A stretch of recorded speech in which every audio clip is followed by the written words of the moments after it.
Okay, here we have the fuel vaporizer system. This what I have right now here is a prototype, but all the other units look pretty much the same. We have here in the middle the fuel vaporizer. Here is the gasoline intake. Here is the connection for the wiring harness. Here's the inlet and outlet, and it will not matter on which side the inlet or outlet is. It's just a vacuum going through. It doesn't matter which direction. There's a fuel hose, what will be connected right here on top to let the gasoline in, and this is a splicer where the gasoline line will be spliced off. A portion of the gasoline will go through this nozzle here into the fuel line, into the vaporizer. Then the wiring harness will be connected so that the first cylinder is connected to, or the connectors of the first cylinder injectors will be connected to the wiring harness, and that's going to be connected to the vaporizer, so the vaporizer is getting his signal, and every time you rev up the engine, the vaporizer is putting out more fuel vapor. Then we have the vacuum hoses. They will be connected on the sides on the fuel vaporizer. The two vacuum hoses, they look alike.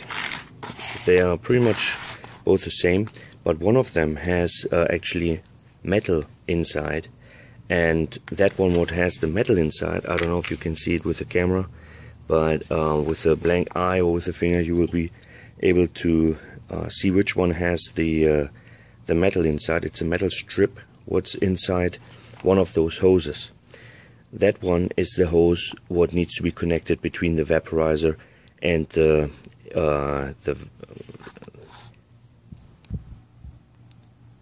between the vaporizer and the air intake or vacuum intake of the engine.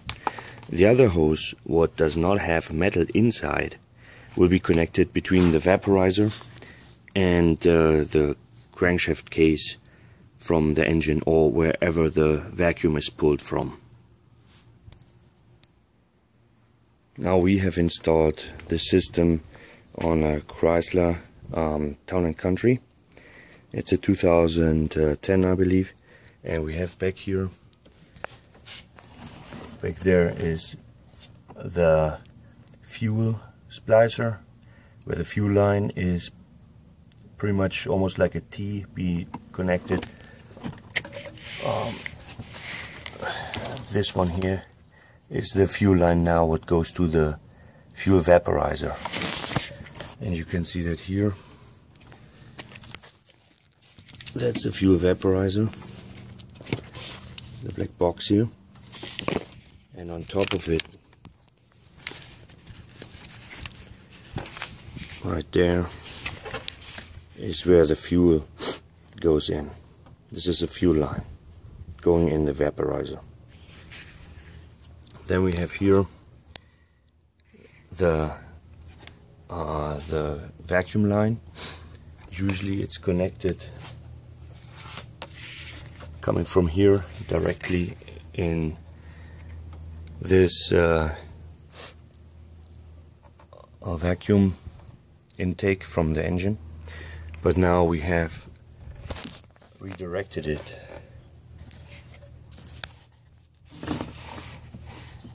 coming from here. This line is going into the fuel vaporizer, and then it comes back from the vaporizer in the air intake, vacuum intake of the engine. Then the next connection is the electronics. It's pretty much just taking the connector of the first cylinder, taking that off, and putting it in the wiring harness of the vaporizer, and then what comes back from the vaporizer goes on top of the injector. So the vaporizer is pretty much just looped in. It's very easy principle and very easy to install.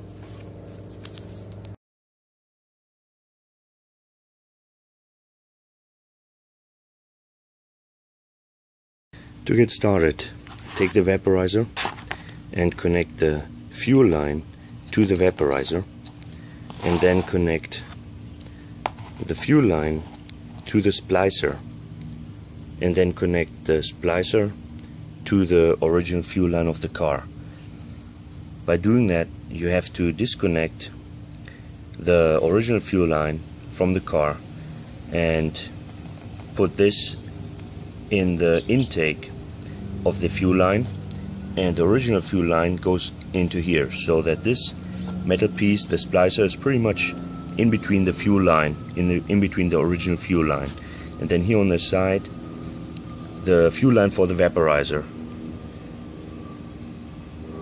takes off the fuel what needs to be vaporized.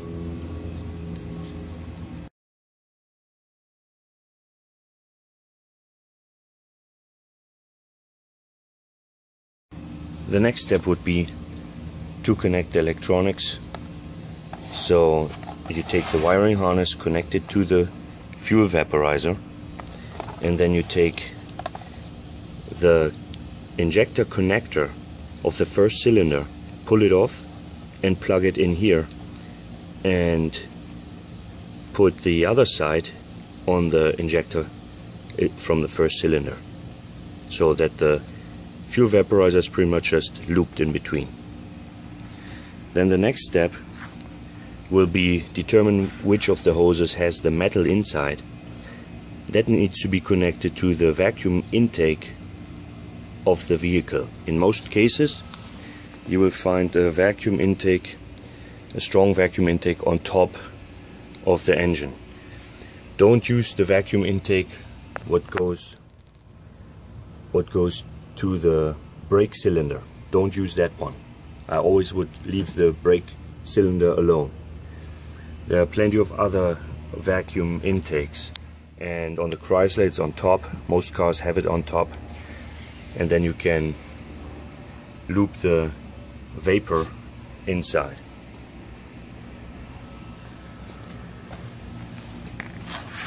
Then connect either side to the fuel vaporizer.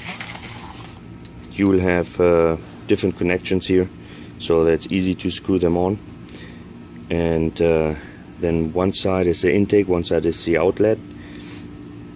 And like I said, it doesn't matter which way it goes, from where the vacuum is pulled, that wouldn't matter. So then last, this is a O2 sensor extender, and that will be installed on the O2 sensor. For that you have to take the O2 sensor off, so you have to go underneath the car, locate the front O2 sensor. Some cars have two. You want to take the one what's between the catalytic converter and the engine, so the first one, that's the front one. You take that O2 sensor off and screw this in the hole where the O2 sensor was, and then you screw the O2 sensor in here. So there's pretty much just an extension for the O2 sensor, so it's not so far into the exhaust anymore. It's a little bit pulled out with this device, and that's it. If you have any questions, email me. It's HydroTuning@gmail.com.